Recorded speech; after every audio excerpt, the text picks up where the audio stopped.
The Tipping Point with Mike Tipton is brought to you by Dubby. What is Dubby? Dubby is a clean energy drink that is made to give you focus with no crash, jitters, or angst like those other energy drinks have.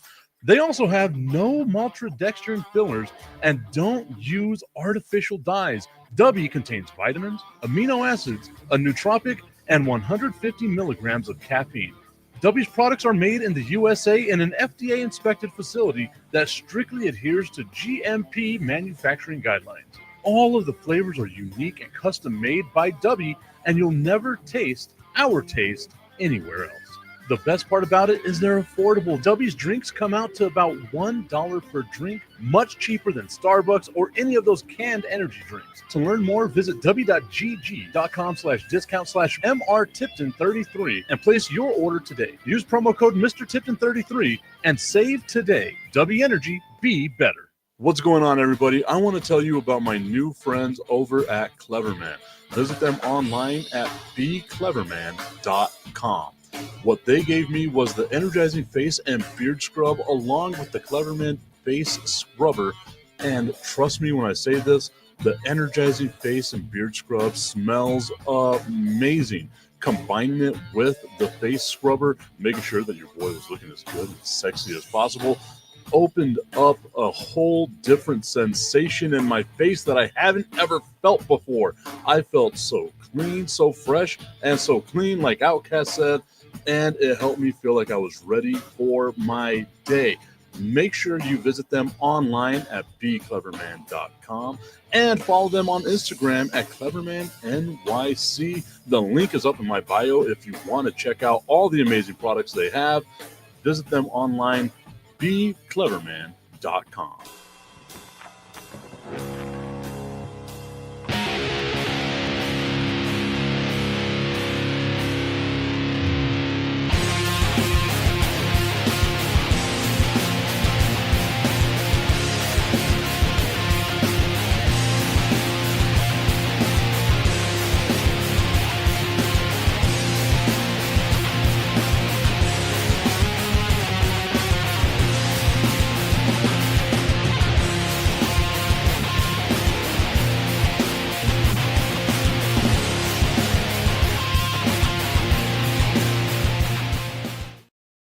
It is time for the Tipping Point with Mike Tipton, hanging out with you here on a Tuesday morning, a rare, cloudy, but beautiful Tuesday morning here in El Paso, Texas. We are live on Facebook, on LinkedIn, on Instagram, on YouTube, and of course on Roku with National Streaming Sports. Shout outs to our friends over at National Streaming Sports. The Mac and Jack show, Sonia Pearson was on earlier today to go along with the TGI Sports with Keith Engel that was on earlier. And then, of course, you get me 10 o'clock Eastern, 8 o'clock local time here in El Paso, Texas. And then Bo Crouch at 10 Mountain Time. Had to get that right. And then 12 Eastern over on the East Coast for Coast to Coast Sports with Bo Crouch. He's been a guest on the show. As a matter of fact, everybody that I mentioned is going to eventually one of these days be a guest on the Tipping Point with Mike Tipton, as we are live doing our thing over on Roku. Shout out to them for actually allowing me to do this stuff. I would have thought back in November, whenever I started with them, that I would have lasted like a week and a half before they were like, we got to get rid of this guy. We just got to get rid of this guy. We can't do it with this anymore. Nonetheless, they have stuck with it for better or worse. I'll say I'm not 100% sure on how we want to, I guess, justify or say what it is that it is that we're doing.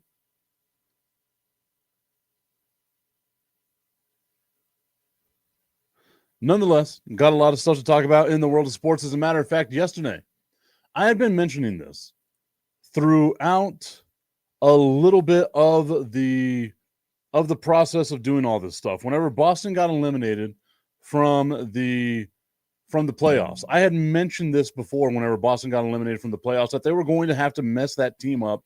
They were going to have to break the team up. They were going to have to do whatever it was that they were going to do, because they just didn't have the ability financially, especially after the sale, to keep this team together. And you knew one of the casualties was going to be Jrue Holiday. As my dude Tommy Canazzo tunes in saying, good morning, Tip. Good morning to you, Tommy. Hope that you were enjoying this weather. It's super funny to me because I got a buddy of mine from the Air Force. We were stationed together at Seymour Johnson Air Force Base. I always love whenever I get to say that I was stationed at Seymour Johnson Air Force Base. Sheldon McKenzie.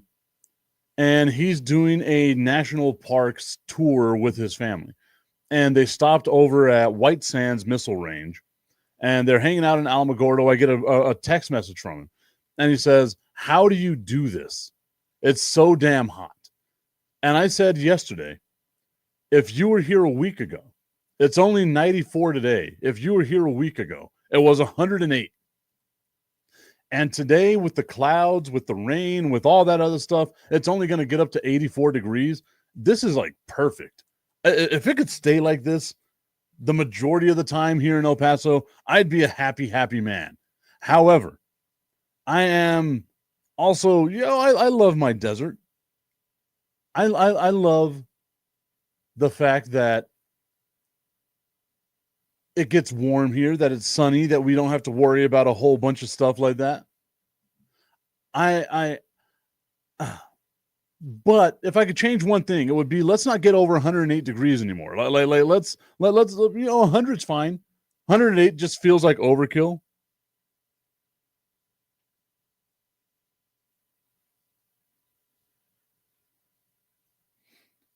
But nonetheless, we persevere. We continue on. We do what we do best. Just hanging out here on the tipping point with Mike Tipton on this beautiful, beautiful Tuesday morning. Once again, mentioned it earlier. The Boston Celtics trade away Jrue Holiday. You knew that he was going to be one of the casualties, more than likely Al Horford as well. And it feels like the window for the Boston Celtics might be on the way down. While the window for a couple of other teams are on the way up, it feels like the window for the Boston Celtics is closing. And I don't say that as like a criticism of the Boston Celtics. I say it as like a criticism of what's going on in the NBA right now, right? You have your salary cap. You can go over the salary cap. You can play into the luxury tax. And then if you double what that is, or if you do it for too long, you go into the second tier of the luxury tax, which is basically paying $3 for every dollar you spend. So if you have $100 million in contracts, you're spending $300 million overall. Now multiply that times 2 because that's what the salary cap is in the NBA. I want to say it's around 198,000 or 198 million rather. Now you make it almost $400 million or $600 million that you're spending in salary. Boston doesn't want to do that, especially after being sold for $6.5 billion just a couple of weeks ago. I don't blame Boston for not wanting to do that. I really don't. But what I can say is that it feels like it sucks because that's one of the things that really irks a lot of people, right? Is that you can't keep a team together for that long. And then you look at what happened to Boston this year, right? You lose Jason Tatum. Now you don't have Jason Tatum for an extended period of time because he also ruptured his Achilles. Super weird, as we go on another tangent here. Super weird that in the playoffs this year, you had three big-name guys, rupturing Achilles. It was Damian Lillard going all the way back to the first round of the NBA playoffs. It was Jason Tatum going all the way back to the second round of the NBA playoffs. It feels like it was eons ago. And then Tyrese Halliburton in Game 7 just a couple of days ago, rupturing his Achilles in the NBA playoffs as well. 3 big-name dudes, all done for the next season, basically, because of these ruptured Achilles. And the window for the Boston Celtics, like you have to keep that money on your books if you're paying Jason Tatum. It all catches up. And now Boston's not going to be able to pursue. At least I don't think. I don't think they're going to be competitive this upcoming season because you only have Jaylen Brown. And I like Jaylen Brown a lot. And there was a lot of discussion that Jaylen Brown might be the superstar on that team, not Jason Tatum. but it feels like the window for the Boston Celtics is already closed. And this has happened with a lot of teams, right? Like we feel the same way with Denver. They fire Michael Malone at the end of this season, only 5 games left at the end of the regular season this year. They get into the playoffs. They don't perform the way that we expect the Denver Nuggets to perform with Nikola Jokic. We expected more out of the Denver Nuggets. We didn't get that out of them. It feels like the window for the Nuggets is closed. It feels like the window for the Bucks is closed. They just traded away a couple of, they have the chance right now, or they're more than likely going to trade Giannis Antetokounmpo. And even if you kept Giannis, you don't have Damian Lillard for the next year, which was a big acquisition that you got that you're not going to be able to use right now. And you have to have Damian Lillard in order to make your team the best that it could possibly be. Shout out to my girl, Amber Banda, who's tuned in over on Instagram. You can catch us later on today. We will be doing a live talking about it with Ashley. We're going to be talking about mental health. That'll be later on today. I want to say 6:30 today in El Paso. We'll be doing that live on Instagram. I'll be sharing it out as well. I digress. Woosah. Getting back into what it is we're talking about with the Boston Celtics. That window's done. And it feels like the window for some of these other teams could be wide open, right? Whenever you look at Oklahoma City, knowing that they have 13 draft picks that they can choose out of in the next 4 years, that they can just keep getting better because Sam Presti has done a phenomenal job as a general manager of the Oklahoma City Thunder. You see that window looks like it's wide open, and it looks like it's going to be a struggle bus for everyone else to contend with, whether you're the San Antonio Spurs, the Dallas Mavericks, who have hope going into tomorrow's NBA draft. We'll break down the NBA draft tomorrow as well, getting more information into it. I love that the NBA does this. You go right from the NBA Finals to the NBA draft. It is perfect the way the NBA does this. You don't have to wait, 2.5 months, 3 months almost, like you do with the NFL, just straight into it. Then you get the Summer League. It's going to be fun. I can't wait to see Cooper Flag in the Summer League. That's going to be a great time. It's going to be a great time. You can already tell right now, me, the basketball nerd, how much I'm nerding out about everything that's coming up.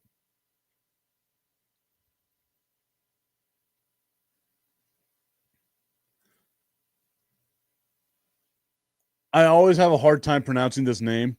I know who he is because he played on the French national team. I want to say it's Yasu Bailey, but I also messed that up so much. Whenever I hear it, I'm going to be like, you idiot. I like that idea. I loved him. I loved him in the Olympics, the way that he was playing. It looked like he was giving Richie saying I misspelled it to boot. I got to try to remember how to say his name. Yusuf. I'll come up with it. I know who you're talking about. He played on the French national team. He was giving the U.S. a whole bunch of issues. Yasu Bailey? It's going to bother me. It's going to bother me now. Thanks, Richie. I hope you're happy. I hope this is what you wanted to happen. It's not hard to make me look dumb. I do that just by waking up. But if he goes to the Spurs, which I thought the Spurs would go get him as like a free agent, right? Like I wanted the Spurs to go get him because he's there to help out Wemby. He looked like he had such great chemistry with Victor Wembanyama in the Olympics. Why not? Why not have a little more depth if you're the San Antonio Spurs? He played with Philadelphia last year, which was okay, I guess. It also makes me think, the what if, because Joel Embiid was supposed to have played with the French national team.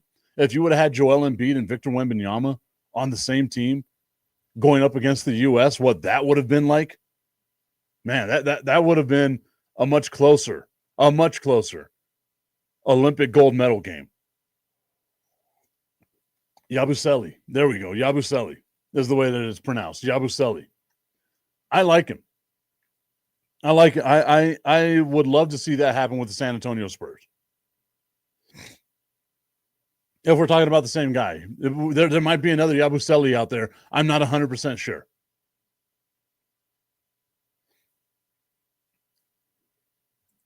I love that idea. If I'm the San Antonio Spurs, I think once again, I don't have high hopes that the Spurs are going to be like a championship contending team, but I know that they're going to be a playoff contending team. And I anywhere from 5 to 8 is where I can see the San Antonio Spurs at. But it also depends on a lot of other things that are out there. If you look at the Eastern Conference right now, that conference is wide open. Milwaukee's not going to be as good because of the injury to Dame. We already mentioned that. Boston's not going to be as good because of the injury to Jason Tatum. We already mentioned that. Indiana's not going to be as good because of the injury to Tyrese Halliburton. We already mentioned that. And I know that, Richie, you are on the side that thinks that Tyrese Halliburton will be back soon. Maybe the same thing with Jason Tatum. Maybe the same thing with Damian Lillard. They come back. But what version of them are you going to get? Are you going to get the top tier, or are we going to get the guys that are just going through rehab, like rehabbing on the fly, right? But again, it all looks like it's going to run right through Oklahoma City. We're talking about a team that's the youngest champion in 47 years. The youngest championship team in 47 years. They don't have a lot of expiring contracts coming up. They don't have a lot of issues coming up. They've got a lot of things working their direction. Along with the fact that they have 13 draft picks in the next 4 years that they can use to trade, to get veteran presence, that they can use to do all that stuff. I like what Sam Presti has done with the Oklahoma City Thunder. Richie saying the Spurs need more size besides Wemby. Look at Denver, OKC, even Minnesota. They have size at just about every position. And that's going to be the issue that I have with the San Antonio Spurs. They're, of course, like anytime you have Wembanyama on the court, you're going to have size, right? Like there's no such thing as a small lineup with Victor Wembanyama on the court. You get Dylan Harper to the San Antonio Spurs, you put him at the 2, and I think that works out. Like, De'Aaron Fox, not a huge dude, but he's going to be able to play the point the way that you want to play the point. You were able to keep some players. I like Stephon Castle. I like Shohan. We were talking about this a couple of days ago, Richie. I like everything that the San Antonio Spurs are doing. We're going to break down the NBA draft tomorrow. We're going to go a little more in depth. I'm going to be doing more research today. I haven't been able to have a lot of time to do research on the NBA draft, but we're going to be doing some research a little bit later on today. The NBA draft happening tomorrow. The Dallas Mavericks expected to draft Cooper Flagg, which I know is going to make Tommy Cananza happy. Our guy Tommy. We want him to be happy. We want him to come back and care about the NBA once again. Cooper Flagg, a minus 50,000 per to be drafted number 1, according to ESPN Bet and DraftKings and BetUS and all that stuff. You put money on drafting Cooper Flagg number 1 overall, you're losing money. That's how much it is. Tommy Canazzo saying very happy, extremely happy. Tommy, are you also happy that the Dallas Mavericks extended their center, Daniel Gafford? They're going to have a 3-year contract extension worth up to $60 million. That helps him out. That helps keep Anthony Davis as a 4, which I think is, once again, the best position for Anthony Davis to play. I know he can play a 5. Anthony Davis wanted to play a 4. That's why he wanted out of LA. You're able to keep Daniel Gafford. You can have him and Anthony Davis on the court at the same time. The majority of the time, Anthony Davis gets to play the 4. Kyrie comes back from his injury. Once again, we're looking at December, January, whenever Kyrie comes back from his injury. And you're looking at a team that, to me, could make a push. Could make a push. There you go, Tommy saying the same thing. That keeps Davis at the 4. That's where Davis needs to be, in my opinion. That's where Anthony Davis can be the most impactful on the court. Being able to keep Daniel Gafford, being able to keep Derek Lively. That's huge as well. because you can have multiple lineups now where Anthony Davis is in the more comfortable position of being the 4. Now, obviously, whenever teams go small, you can put AD at the 5, and that's really going to help them out. I like the West. I think the West is going to be a beast in this upcoming season. 25-26, the West is going to be impossible to really think that you know who's going to be winning in what division and all that stuff, right? Like, it's going to be really hard to determine who the best team in the Western Conference is. We got our guy from Detroit, B. Strilla, tuning into the show. Good morning, B. Strilla. Hope you're having yourself a great day. Hope that it's not, as my friend Sheldon McKenzie said yesterday, hotter than hell whenever you got that stuff. It's a cloudy day here in El Paso. It's only going to be 84 degrees. It's a great day for us. It was 108, I think 109 a week ago. We're talking about the NBA. We just mentioned the Jrue Holiday trade. Jrue Holiday being traded to the Portland Trail Blazers. Looks like the Boston Celtics, the window on the Celtics is closed. It really feels that way. Jrue Holiday was such a huge impact for the Boston Celtics. Huge impact for the Boston Celtics. That window looks like it's closed. Milwaukee's window looks like it's closed. The Western Conference looks like they're going to cannibalize one another. Again, you have the possibility of 8 teams in the Western Conference having 50 wins and being in the playoffs. And we're talking about teams like San Antonio and Dallas that weren't that good last year that are going to be better because of what's going to happen with the draft. It looks like it's going to be a great season in the Western Conference. In the Eastern Conference, wide open. Wide open. You can talk about New York, more than likely going to have the best record. Cleveland can continue to have the best record here. The teams that were able to get out of the playoffs without suffering major injuries. Boston wasn't able to do that. They lost Jason Tatum. Milwaukee wasn't able to do that. They lost Damian Lillard. I know it feels like it was forever ago. Forever ago. The rare time that Detroit's going to be warmer than El Paso. 88 degrees in Detroit, supposed to be 91. Better than yesterday. I'll say the same. It was 94 here yesterday because we had cloud coverage and all that stuff. We had like 2 drops of rain, and it plummeted the temperature down under 108 degrees.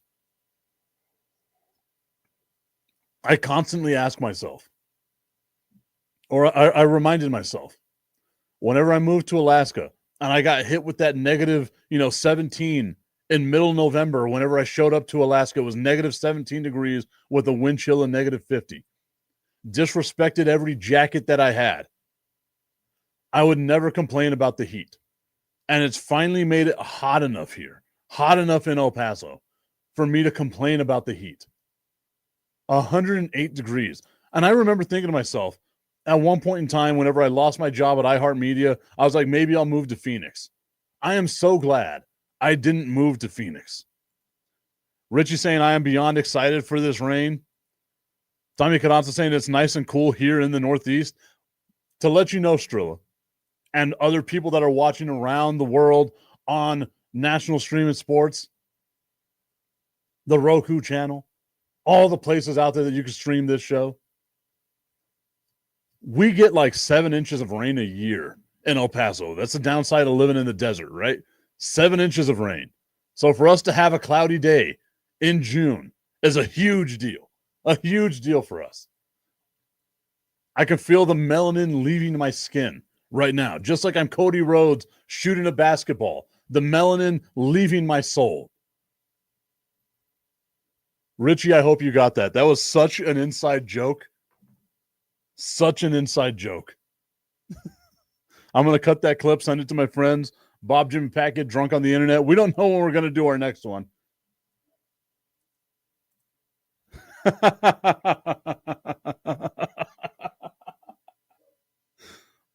There you go. Michael Raheem Tipton. He got it. Feels like 1 inch of rain most years. It really does. It really does. The driest place I've ever been except for Augustine's bedroom. Boom! I've never been to Augustine's bedroom, but I know that's the driest place on earth. He's not even here to defend himself. I don't know where Augustine is today, but you know he's got to get the smoke any chance he can get it. There we go. Okay, so we spoke a little bit about the Jrue Holiday trade, talking about the NBA, what it's looking like here with the Eastern Conference versus the Western Conference. I think the Eastern Conference wide open. I didn't like the Desmond Bane. I caught myself, Tommy. I caught myself in the middle of that. That's where he does the show from. I feel like we've all been to his bedroom.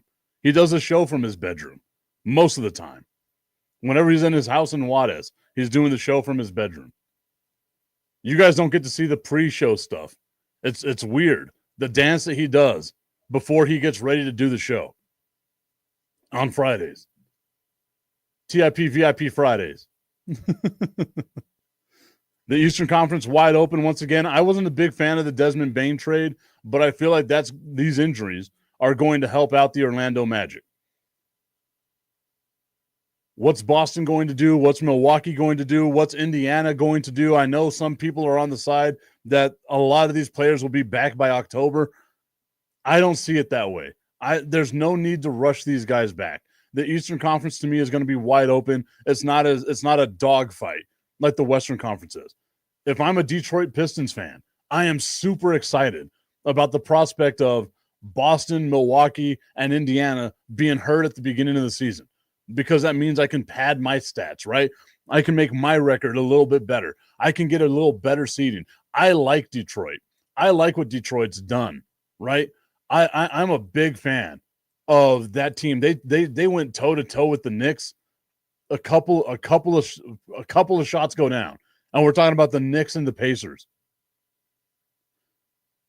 That series with the Knicks was so much fun. So much fun. Reminded me of why I like basketball, why I love basketball. Shout out to Larry Bolton Jr. who tuned in over on Instagram.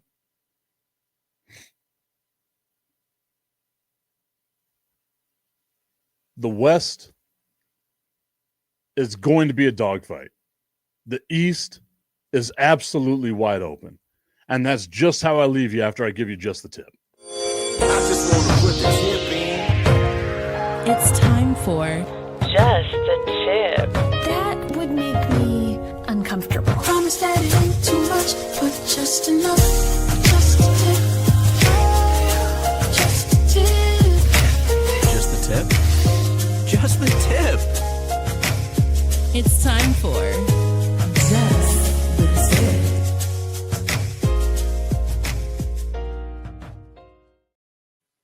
Just the Tip is brought to you by our friends over at www.myhappynuts.com.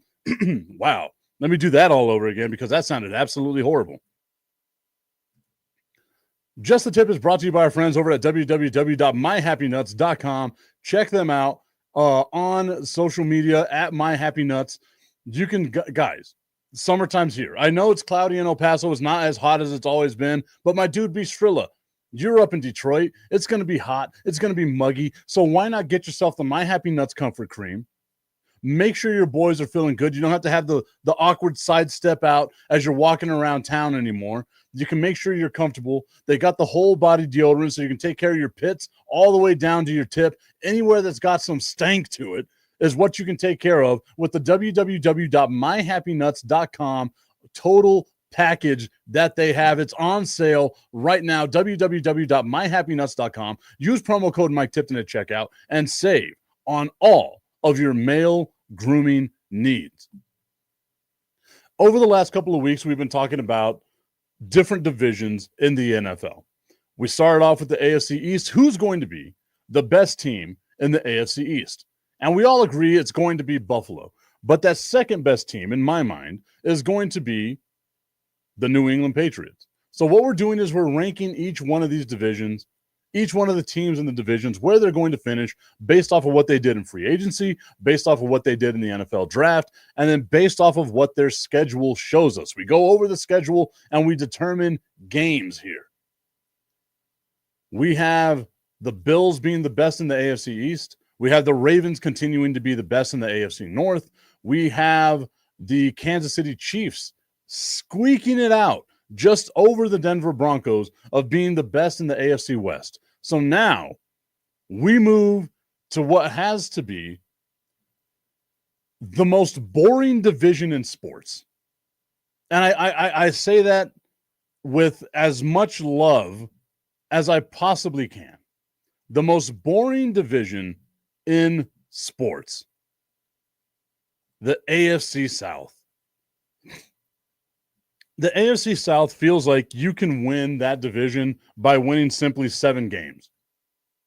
You can be 3 games under 500, in my opinion, and more than likely win the AFC South. I'm being facetious. They're a terrible division. We can all agree on that. The Houston Texans, the Jacksonville Jaguars, the Tennessee Titans, and the Indianapolis Colts. None of those teams strike fear into the heart of an opponent. None of those teams do.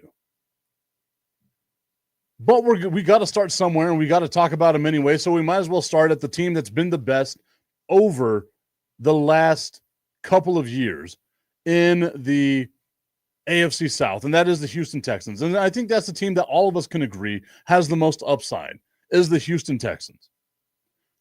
Players that they lost, Stephon Diggs, losing him to the New England Patriots on a 3-year, $63 million deal. That might be the biggest loss that they had. We saw how that hurt the Houston Texans offense last year. Obviously, CJ Stroud took a little step back, had a small sophomore slump. How's he going to be able to bounce back now that teams have 2 years of film on him? They lose their free safety, Eric Murray. They lose a cornerback, Jeff Okuda. They lose Case Keenum. Backup quarterback doesn't mean much. They lose Delshon Phillips, a linebacker. They lose Bobby Trees. Robert Woods is no longer going to be there. He's with the Pittsburgh Steelers. Chris Boyd, a cornerback. Long snapper, John Weeks. The Dallas Cowboys kept their long snapper, Trent Sieg. They lose a guard in Kendrick Green. They lose Devin White. They lose Tegan Quertuiano. Don't even know who that is, but they lost that guy, a tight end for them. The biggest loss they have, Eric Murray and Stephon Diggs, without a doubt. The biggest losses that the Houston Texans have had, Eric Murray and Stephon Diggs. And Stephon Diggs, granted, had the ACL issue. What's he going to be like? He's already causing issues in New England right now, with pop rocks and all kinds of party favors that he was caught having fun with. But who did the Houston Texans bring in? They bring in offensive line help. And the Houston Texans, I got to check out the salary cap here.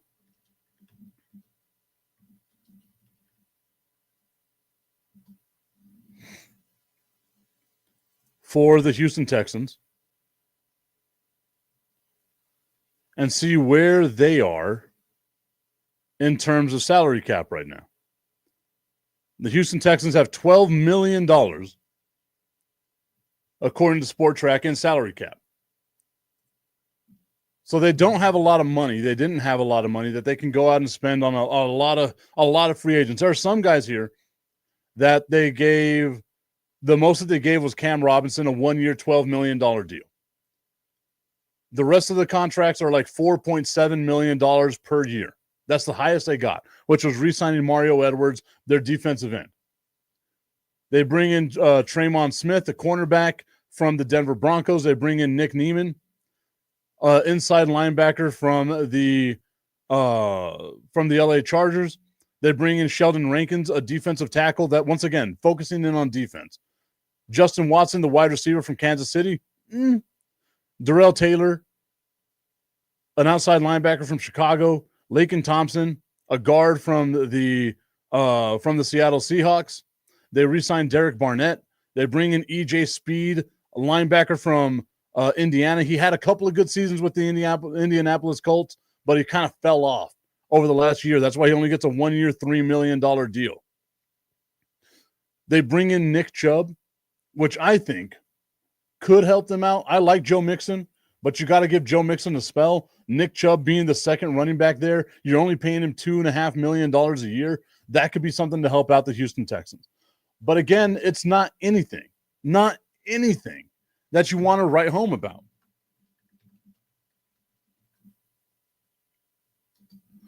It's not anything that you look at and say, oh, okay, these are some very splashy picks that the Houston Texans made. These are great pickups in free agency that the Houston Texans made. It's not really anything that makes you feel fantastic about things. The Houston Texans in the NFL draft also traded out of the first round, but what they do, they got in the second round Jaden Higgins, a wide receiver out of Ohio State, trying to make up for the loss of Stephon Diggs. What are they going to be able to do? How are the Houston Texans going to be able to fill that hole? Now, I know you got Nico Collins, great wide receiver, number one guy. You got Dalton Schultz, former Dallas Cowboys tight end. You got Joe Mixon. So it seems like you have the makings of a halfway decent offense. But the biggest issue the Houston Texans had was their offensive line, and it didn't really feel like in free agency they went out and addressed their offensive line. But they do that in the second round of the NFL draft. They get Irsay out of Minnesota, a huge offensive tackle out of, once again, Minnesota. Then they go out and they draft another wide receiver in Jalen Noel out of Iowa State. They get a cornerback, Jalen Smith, out of USC. They get a running back, Woody Marks, out of USC as well. Jalen Reed, a safety out of Penn State. Graham Mertz, a quarterback out of Florida to get some depth behind C.J. Stroud. Keontae Hamilton, a defensive tackle out of Rutgers. And then Luke Lakey, a tight end out of Iowa. Nothing there that really makes you feel like they made a huge splash in the draft or in free agency. The Houston Texans leaving a lot there to be desired. So let's check out their schedule as we bring the schedule up right here. How are the Houston Texans going to do this year? Week 1 against the LA Rams, that's going to be in LA. I'm taking the Rams there. Week 2 against the Tampa Bay Buccaneers, that's going to be in Houston. I'm taking the Buccaneers there. I like Tampa Bay. I think Tampa Bay is going to be a better team than the Houston Texans are. Jacksonville Jaguars, that's a win. So we're 2-1, or we're 1-2 going into week 3. The Tennessee Titans, that's a win. We're 2-2 going in, or once we're done with week 4. Baltimore Ravens, loss. 2-3 going into the bye week, an early bye week in week 6, and you're 2-3. The Seattle Seahawks, that's going to be up in Seattle. I got to give the edge right there to the Seahawks. So now we're 2-4 going in, or once we're done with week 7, 6 games in, we're 2-4. San Francisco 49ers, that's going to be in Houston. We'll call that a win for the Houston Texans. I think San Francisco is going to have a big setback this year, guys. I really do. San Francisco, mass exodus of talent from San Francisco. And Christian McCaffrey is more than likely going to be hurt by this time of the year anyway, so let's move it on. You are 3-4 through 7 games if you're the Houston Texans. Denver Broncos, that's going to be in Houston. I'm taking the Broncos there. I like the Denver Broncos this year. You are 3-5 through 8 games. Jacksonville Jaguars, that's a win. Thank God for the Jaguars, right? Tennessee Titans, that's a win. 5 wins on the season so far. 4 of them against the Jaguars and the Titans. So we got 2 losses, 2 wins through the first 4 games. They lose to Baltimore. They lose to Seattle. They beat the 49ers. They lose to Denver. And they beat the Jaguars and the Titans. So they get to 500. They're 5-5 through 10 games. Then they get the Buffalo Bills. They lose to the Buffalo Bills. I don't care if it's at Energy Stadium or not. They lose to the Buffalo Bills, to the Houston Texans. We're going over the Houston Texans schedule right now. Going over that Houston Texans schedule. We went over what they did in the offseason. Losing Stephon Diggs, huge, huge deal for the Houston Texans. So you're 5-6 on the season. Then you get the Indianapolis Colts at Lucas Oil Stadium. I think they got to split with the division with one of these teams, and it's going to be the Colts. The Colts, to me, the second best team in that division, easily. Terrible division. We're talking about being the second tallest little person, is what the Indianapolis Colts are right now. 6-6 on the season. Then you bring in the Kansas City Chiefs. Loss. 6-7 on the season. Arizona Cardinals, we can call that a win. Again, I don't have a lot of faith in the Arizona Cardinals. 7-7 through 14 games. Bringing in the Las Vegas Raiders, win. You are 8 or you're 7-8. 7-8 through 15 games. Then you bring in the Los Angeles Chargers, loss. 7-9, bring in the Indianapolis Colts, and you win that game, splitting with the Colts. You are 8-9 on the season. Best case scenario for the Houston Texans is 10-7, maybe 10-7, right? Like is this a team that you look at this schedule and you say they can beat the Chargers? Like, we got to give them a win out of some of these teams here. Can they beat the Chargers? Can they beat the Chiefs? Can they beat the Buffalo Bills? This is what happens whenever you get that first place schedule. Can you beat the Broncos? Can you beat the Seahawks? Can you beat the Ravens? Can you beat the Buccaneers? Can you beat the Rams?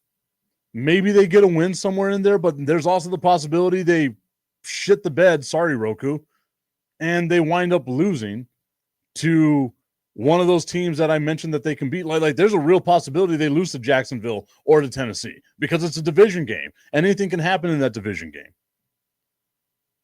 Locally sourced El Paso saying the Texans will be better this year, I think. I don't know, man. Like they're luckily for them, they play in a terrible division. Luckily for the Houston Texans, they play in an absolute dog water division. Hot dog water division. But again, best case scenario, I see them at 10-7. More than likely around 8-9 wins is where I see them. But I can also see them having 7 wins. I mentioned that going into the whole conversation. I can see the Houston Texans winning this division with 7 wins. So let's go over some of the other teams here that you have in the AFC South. The Houston Texans being the team that they are. Let's check out the Indianapolis Colts, what they've done in free agency here. They lose a big one. Offensive lineman, guard Will Freeze, they lose him. He goes over to the Minnesota Vikings on a 5-year, $87 million deal. They lose Dayo Odeyingbo, their defensive end. He goes over to Chicago, helping out the Bears. Once again, the Bears did a phenomenal job in the offseason this year, I think. I feel they did a phenomenal job in the offseason. They lose their center, Ryan Kelly. They lost a lot on the offensive line. Kicker, Matt Gay, not so much. Quarterback, Joe Flacco, not so much. EJ Speed, not so much. Tight end, Kalen Granson, who cares? Grant Stewart, who cares? Sam Ehlinger, who cares? Trey Sermon, who cares? But they lost a lot on the offensive line. A starting center and a starting guard. You lost along the offensive line. And then you lose one of your biggest defensive factors along your defensive line. So how do they combat the losses that they have along the offensive and defensive line? They go out and they get a free safety. Spend $60 million a year for 4 years on Cameron Bynum. Maybe it helps out. You know, you need help in the secondary, so why not? They bring in Trevarius Ward. Okay, help in the secondary again. Why not? On a 3-year, $54 million deal. They bring in Daniel Jones for some godforsaken reason on a 1-year, $14 million deal. I guess you need a backup quarterback, but is Anthony Richardson really the guy? Is like, do you have a quarterback controversy now, if you want to call it that, a quarterback battle between Daniel Jones and Anthony Richardson, and neither one of them has lived up to expectations so far.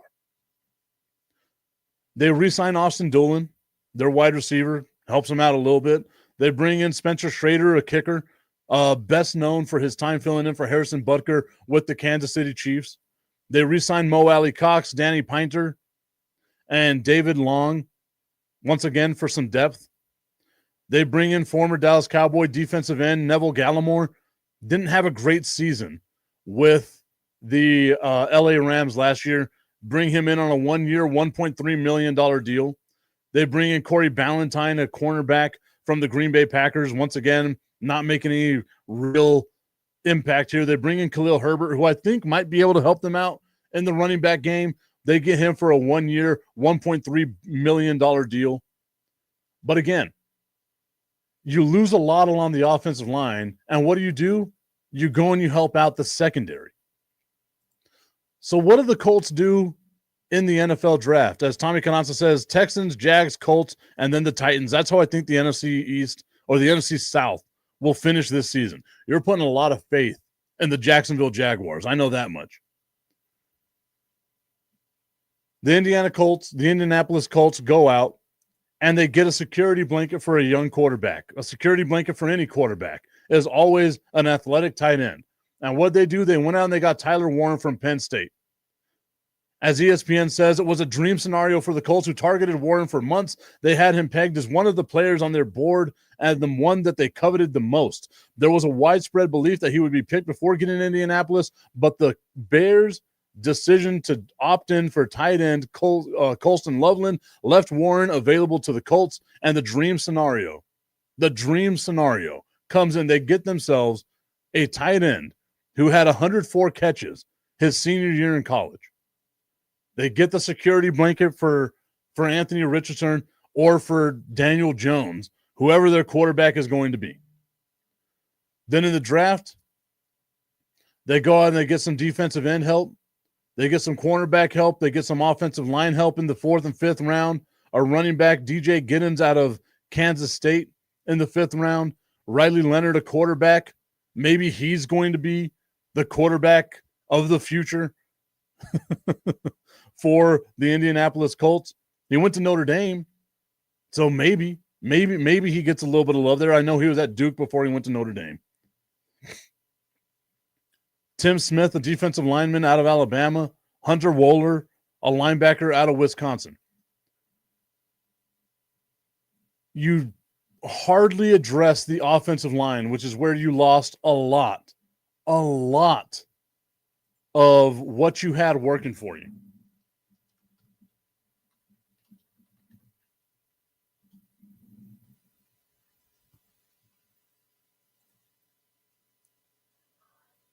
So what's the schedule going to look like for the Indianapolis Colts? Well, I'm glad you asked, because here it is. Week 1 against the Miami Dolphins. That's going to be in Lucas Oil Stadium. I still think, even though the Miami Dolphins are not a great team, I still think they're slightly better than the Colts. So that's one loss. The Broncos, loss. We'll just call that a loss right there. The Tennessee Titans, has Tennessee done enough to get better? I don't think so. Again, you all knew that I thought Cam Ward and Will Levis are basically the Spider-Man meme. So we'll go with the Colts. Well, that's going to be in Tennessee, so we'll give the edge there to the Titans.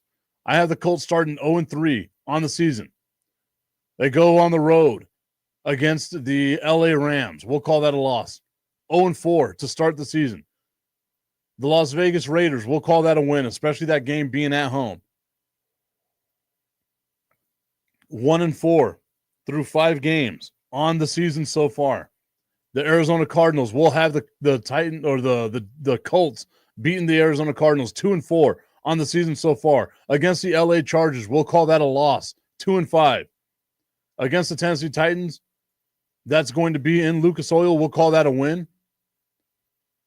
3-5 on the season for the Indianapolis Colts. The Pittsburgh Steelers, God, that team's going to be a dumpster fire to watch.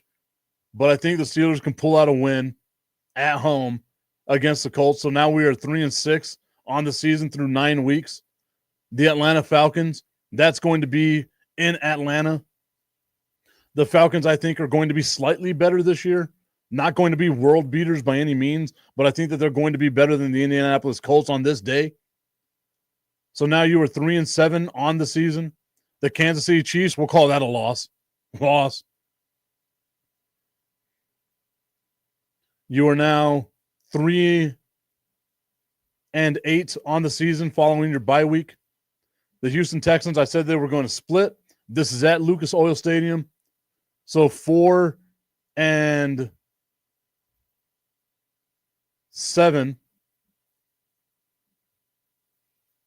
Yeah, 4-7 through 12 games or 11 games here. I might mess up my math. But they split with the Houston Texans. They beat the Jacksonville Jaguars because who doesn't beat the Jacksonville Jaguars? The Seattle Seahawks, I think they lose. San Francisco 49ers, I think they lose. I think they beat the Jacksonville Jaguars and then lose the last game of the season to the Houston Texans. So looking at that schedule, we have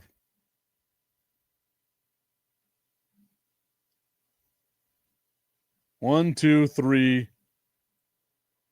4, 5, 6, 7, 8, 9, 10, 11. 11 losses.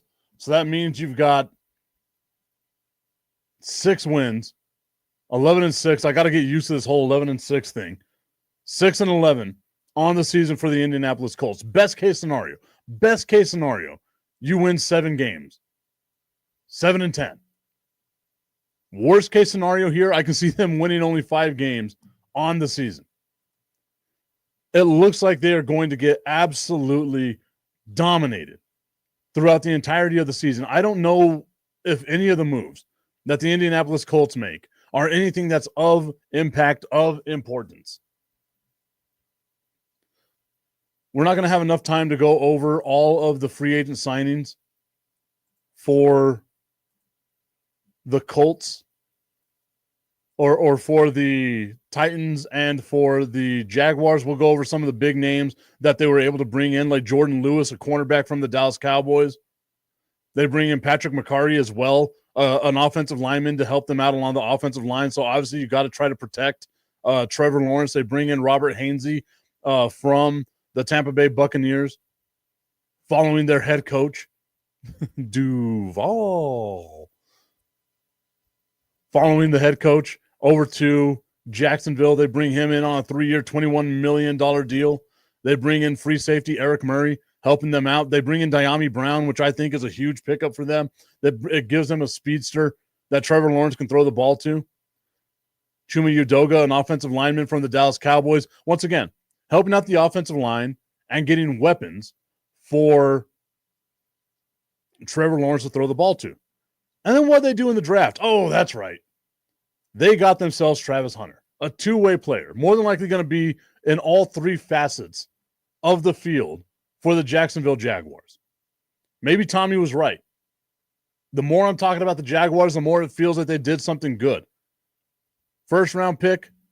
They didn't have a second-round pick, so they spend that first-round pick on Travis Hunter, number 2 overall. Third round, they had a couple of picks here. They bring in Caleb Ransaw, cornerback out of Tulane. They get themselves an offensive lineman, Wyatt Millum from West Virginia. 6'6", 317 pounds, played tackle all 4 years at West Virginia. They bring in a running back, Bashal Tootin out of Virginia Tech, maybe to help them out a little bit. Jack Kaiser, a linebacker, another linebacker in Jalen McLeod out of Auburn. They bring in a safety, Ryan Lane, out of Navy. In the 7th round, they get Jonah Moheim out of an offensive lineman out of USC, once again adding depth. And then LaQuaint Allen, a running back out of Syracuse. Tommy saying, Tommy is always right. You should know by now, Tip. You should know by now. I feel like you've been wrong about a few things, Tommy. Mainly the Dallas Cowboys being as good as you think the Dallas Cowboys are going to be.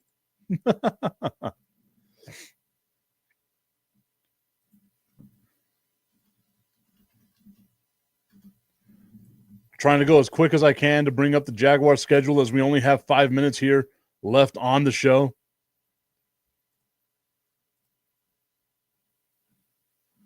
There we go. Starting the season off against the Carolina Panthers. Carolina, absolute garbage water. Garbage juice. I'll say it for the remainder of history. The Carolina Panthers are absolute garbage juice. Win against the Panthers. Loss against the Bengals. Loss against the Texans. So you're 1-2 on the season.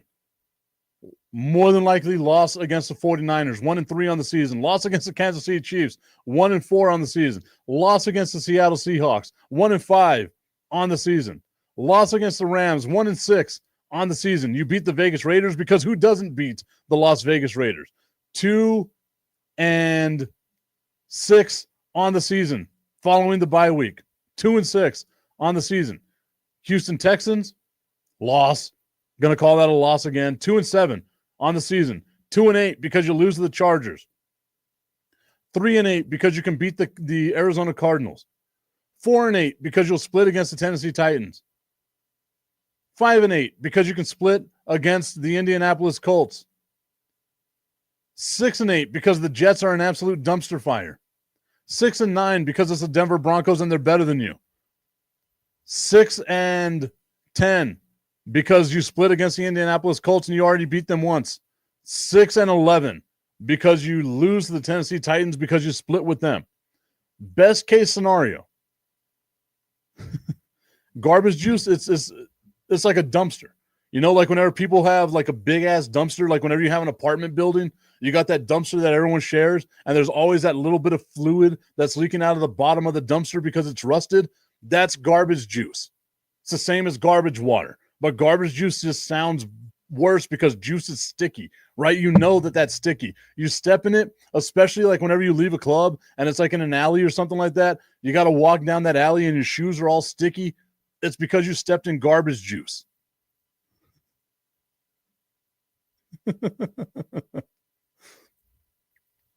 Six and 11, best case scenario for the Jacksonville Jaguars. Worst case scenario, you can see that team dropping a couple of games here and wind up being a just terrible season. Like I can see them winning 4 games, right? It does sound worse. It sounds so much worse. Dumpster juice, garbage juice, whatever you want to call it. That's what they are.